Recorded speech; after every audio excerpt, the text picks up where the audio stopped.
Reverently. Today, here I am talking to you, and I'm talking to you about the power of silence. That's right. I don't know about you, but that's been a hard lesson for me to learn because I'm a talker. I love to talk. The problem that I learned was I was talking foolishness and nonsense a lot of the times. And I have found that sometimes the less I say, the more I say. Does that make sense? Saying nothing can be speaking the truth. You could be telling someone you're in conversation with, hey, by not speaking, I'm really listening. By not speaking, I'm not giving what you say the energy you think it gets. I can do that without saying words and insulting. By not speaking, I'm able to have time to process in my own mind. In silence is the only time that I can connect with the infinite part of me. In silence is where I've discovered how to be comfortable as Lee in life. In silence is some of the greatest moments I've shared with my partner, Jean. Can you sit with someone in silence and be comfortable not saying anything? First off, you've got to be comfortable with yourself. Secondly, you've got to be comfortable with the other person. It's a connection of energy. Here's a key thing. Energy does not need to have words. It can, but it doesn't need to have words. It's a fascinating thing. I can be, get this, my parrot doesn't need for me to be speaking. It just wants to be with me. When it's with me, it feels good. My yellow lab, 11 and a half years old, blind, diabetic, old dog. No matter where I'm at, she's there. And most of the time, it's just silence. There's a comfort in being still, in being silent. Because to be silent with someone, it means that you feel safe in your own mind.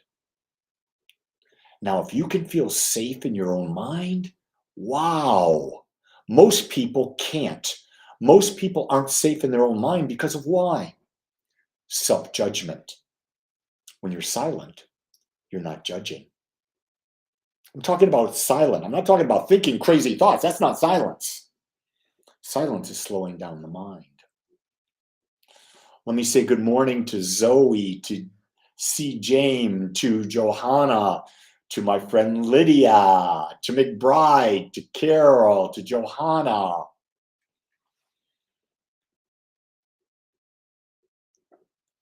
Johanna talks about, I love the silence and I'm working on my communication, my fifth chakra. That's what we did in meditation today. I worked on the fifth chakra, the throat chakra. She goes, when do you know when to talk and when do you shut up? Here's the best I can give you, Johanna. If what you're communicating is for expansion, that's good. If what you're communicating is for contraction and fear, something I'd hold back on. See, what we don't realize, get this, everyone, are you really listening here? Get this. 95% of what we talk about as humans is gossip or complaining. 95%. Do you need those words? Here, Johanna, here's your key. If it's gossip, don't say it. If it's complaining, don't say it. I go back to my corporate world. When I was in the corporate world and I was a VP and people would come to me with problems, I taught my people, when you bring me a problem, bring me a solution. Ooh, see how powerful that is? I don't want to hear just negative things. If you perceive something's negative, then because you perceived it as negative, you must be able to perceive something positive from it. And when I say positive, I want to really be clear here. I'm talking about expansion. When I say positive, I'm talking about a greater expression of love. When I say positive, I'm talking about a greater connection. When I'm saying positive, I'm talking about greater health. When I'm saying positive, I'm talking about more abundant living. Do you see how I'm about more? Because guess what? We live in an infinite universe and we've been domesticating to believe that we're limited. And most of our conversation is about limitation. You're better off being silent.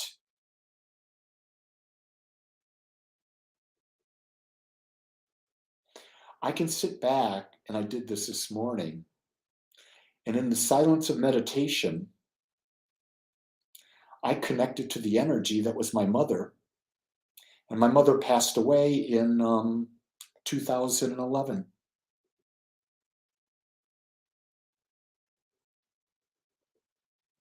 I could connect with her because I was silent. In the silence, I think we have a nature, a perceptive nature, a perceiving nature, so beyond what we think we can do. But we're never still enough to have that realization.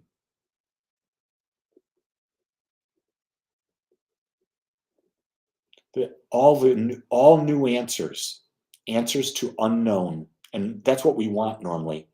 If we're in a situation and it's a familiar situation, we already know the answer.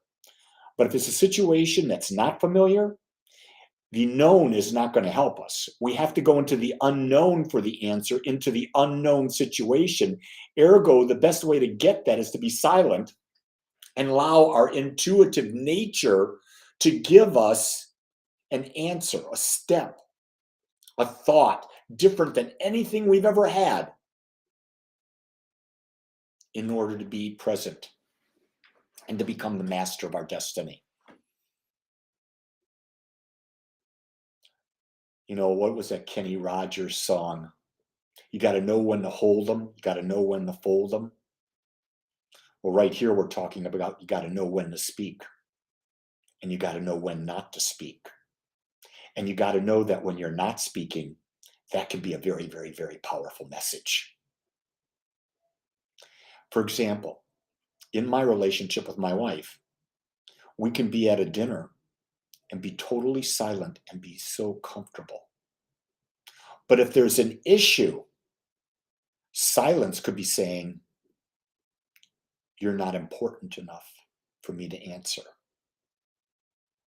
So there is the ability to know who you're communicating with.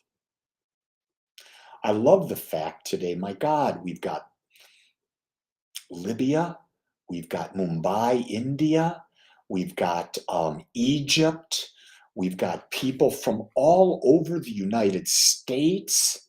I love how this community is just so worldwide. I can see that in the demographics that are presented to me on YouTube of people that are listening all over the world.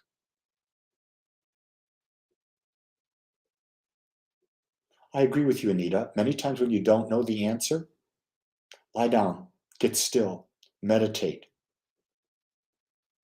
Don't force an answer. If you have to force an answer, it means you're not ready for the answer. Sometimes you get things and people want you to respond immediately. The best response is maybe no response. I'm holding on to a text I haven't responded to because there aren't words that can really answer what the text wants to know. They're asking me for a yes or no type answer, but there's an infinite numbers of perspectives. So to give a yes or no answer is very shallow. Here's what I know.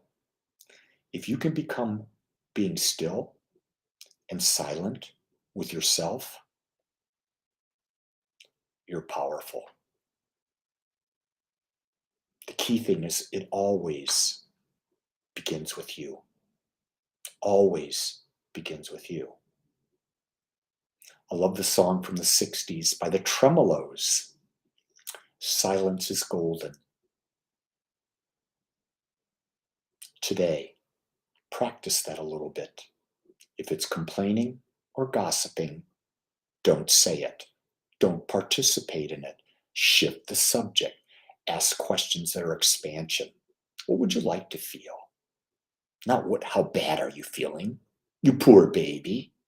No, how would you like to feel? What steps could you take to feel better? Great questions. Make sure you ask them of yourself before you ask them of anyone else. With that, beautiful souls, tomorrow, if you're not plugged into Agape, know that tomorrow we're doing a healing session at 10 a.m. You can get the Zoom link at agapespiritualcenter.com.